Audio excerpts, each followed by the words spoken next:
So where we left off last time was I talked about visualizing and implementing the hook methods for the Sequential SearchStreamGang program. And we talked about various operations like map and filter and so on. And now what we're going to do is we're going to talk about the print phrases method. And that will give us a chance to talk about some new, not so much new, but some additional interesting features of Java 8. So the print phrases method will display the phrases that match that were associated with each play. So here's kind of a little snippet of what it looks like. So you can see for every work of Shakespeare, like the tragedy of Hamlet or the tragedy of Julius Caesar or whatever, it will say which of the phrases we searched for match, and if they match, where they match. So you can see here's some famous Hamlet quotes like brevity is the soul of wit, or neither a borrower nor a lender be, and it'll say where that phrase occurs in the play. And there's stuff here from Julius Caesar too, like beware the Ides of March, and so on and so forth. This will illustrate the flat map method and also the collect grouping by aggregate operations. So if you recall what we're given print phrases as input is the output from process stream, and output from process stream is a list of lists of search results. And what we're going to do with print phrases, we're going to turn that into a map that will associate the phrases with the works in which they were found. So you'll have the works being the title, and then we'll have the list of search results for each title, for each play. And so what we're going to get in here is this list of search results. That's what's passed from print stream into, or process stream into print phrases.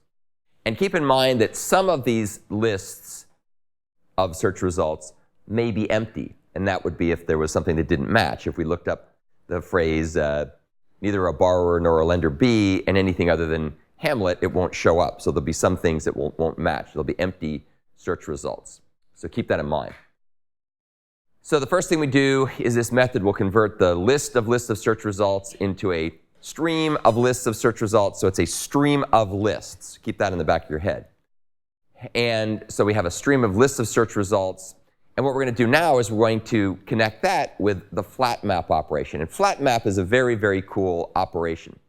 And what it does in this particular case is it's going to take that stream of lists of search results and it's going to flatten it into a stream of search results. So it's going to take the lists and basically break them apart. So rather than having a stream of lists, it'll be a stream of lists of search results. It'll be a stream of search results. So it flattens the results. And the other thing that flat map does is if it finds any empty lists, it just ignores them altogether. So obviously, if you look for something, didn't find it, it's empty, flat map with the behavior list : stream will flatten the stuff that's there and then ignore the stuff that was empty altogether.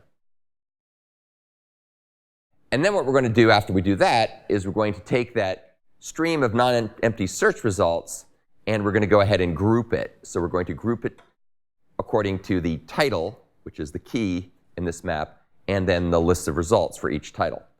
And collect will trigger the intermediate operation processing like always. Grouping by will then convert the stream of search results into a map where we're going to have the title as the key and then the list of search results associated with that title. So we'll have a map that groups the phrases according to the works of Shakespeare where they appear. So that's kind of the high-level view of what this method is doing. What